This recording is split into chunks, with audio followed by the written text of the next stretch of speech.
Hey everyone, welcome to Pregnancy Week 11. It's been a couple weeks, I think since week 8, since I've done a video. I just have not been feeling the best. I had about a week break around right before Labor Day, and then we went to Indianapolis to visit family for Labor Day, and it came back really bad at night. So now I'm dealing with just night sickness, so that's a lot better than dealing with it all day. But I've been peaking right around midnight, which is really weird to me to be so sick around midnight. So I'm still dealing with that, but normally during Patrick's nap time, which is right now, I have been really wanting to just lay down and go to sleep and rest versus trying to make a video. But since today I actually am halfway decent, and I don't know, I just have a little bit more energy. I thought I would do a video. So thank you all for those who have stuck around like the past 3 weeks I haven't been around. So yeah, I've been just dealing with some night sickness. I will be 12 weeks on Thursday or Friday, give or take what due date you go off of. My 8-week ultrasound puts me at March 30th. My LMP puts me at March 29th. So I'm really excited. I'm almost done with the first trimester, and I'm so ready to say bye. It's definitely been a rocky roller coaster type first trimester. What other symptoms? I have been getting my constipation issues under control. I was taking off my progesterone at my 10.5-week prenatal, my first prenatal appointment. That went actually really well. The doctor told me that normally they take women off the progesterone once they see a heartbeat in right around 9 or 10 weeks, because that's when the placenta starts taking over 100% of your hormone control. So I was a little leery about going off that, because normally I've been on it entirely through the first trimester until 13 weeks. So I was a little nervous, but after we saw the baby, which was measuring 4 days ahead, was amazing. They were moving, or it was moving, she was moving around, kicking their little legs and moving their little arms. We finally got to hear a heartbeat. We didn't get an actual rate because every time the doctor went to measure it, it would move, and so we got to hear it. He thought it was like around the 160s. What else? It was really neat because on the screen you actually saw the baby move from this side all the way up to this side. It was just crazy moving, so it was definitely a good sign to see a healthy being. What else? So they took me off the progesterone, so besides that, everything was fine. Blood pressure was normal. I did spot pretty bad after my pap smear, and if it wasn't for the fact that I was over 15 months late since my last pap, I would have just not done one until I was like, at my 6 weeks postpartum, just because I have a very sensitive cervix. Like, you barely nick it, it's gonna bleed. And so I've been dealing with kind of some spotting from that for the past week or so, and it's actually kind of stopped today, so that's a good sign. When they did the ultrasound, because I was kind of still spotting around that time, he didn't notice any kind of hemorrhage or any blood in the uterus at all, so that was good. And I found out my uterus is a little tilted and the placenta is anterior, so it's on the front. So what that means is, A, I'm probably not going to feel baby for a while, and then B, it's going to be really hard to pick up heart tones on a Doppler, which kind of makes me sad because I actually bought a Doppler off of Craigslist. It was one of those high BB, HIBEBE Dopplers that's like worth $140, and I got it for like $25. So I thought it was a steal. Last pregnancy, it'd be kind of cool to kind of just record, heartbeats and stuff. And so anyway, I'm kind of bummed because I haven't really heard the baby yet, and but I've been picking up a lot of placenta noises, so that's cool. But it'd be just really cool to actually finally get the heartbeat on the Doppler, especially since I did pay money for one. So I might be getting a couple more ultrasounds depending if they can hear a heartbeat at my prenatal appointments, just because the doctor's office says, if you don't hear them by Doppler, then you need to have an ultrasound, which is fine, and I understand that, with an anterior placenta, it's more difficult, and a tilted uterus. So yeah, besides that, I've lost about 8 pounds. The doctor's not really concerned about it at the moment, which I'm not really either, because I'm actually starting off like 15 pounds heavier this pregnancy than I was my previous two, which kind of stinks. But it's my own fault because I was just really lazy with the working out stuff. But trust me, when this baby comes, it's going to be a whole new vlog. Like, Lena's losing like 85 pounds. What else? Besides the doctor said everything checked out fine.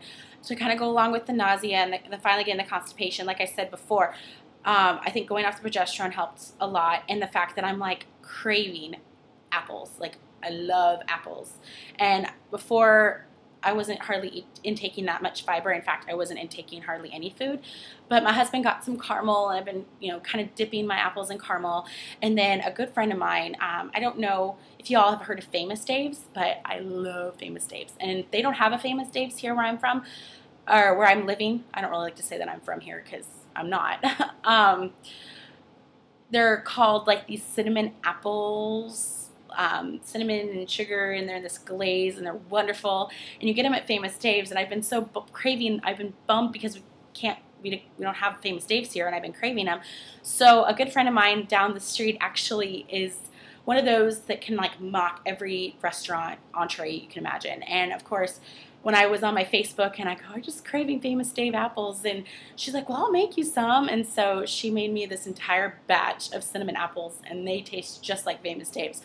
And then part of me is like, I wish I could just whip up a pie and like stuff all the apples in there so I can have a pie or a cobbler or something. That just sounds really good. So I think eating the apples has really helped. And that's pretty much been a craving. Mexican food like burritos, I've been craving those. When I hadn't been feeling good, in fact, the only thing I could eat was like a bean burrito, so I could at least get some protein and actually stay down. Aversions, mostly like any type of protein, chicken, beef, pork. I just am not in the mood to eat meat, and so I've been trying to pick up my protein in like beans, like edamame. I've been steaming some edamame and was eating that, and then of course beans, pinto beans, refried beans, black beans. So yeah, that's pretty much been my source of protein. Still pretty tired, but I have two boys. I'm trying to think what other symptoms. Not really any more breast tenderness or anything like that. I've had a little bit of some lower back pain, but I think it's just because I'm always slouching. I have bad posture. And I've been kind of emotional. I pretty much can cry at the drop of a hat, which is totally, if you knew me, that is not me at all. Like, it takes a lot for me to cry, and I've been crying a lot. Besides that, that's pretty much, I really popped, like my belly has popped. I'm officially in maternity pants. I cannot even wear a belly band anymore. And I will just go ahead and insert a picture here.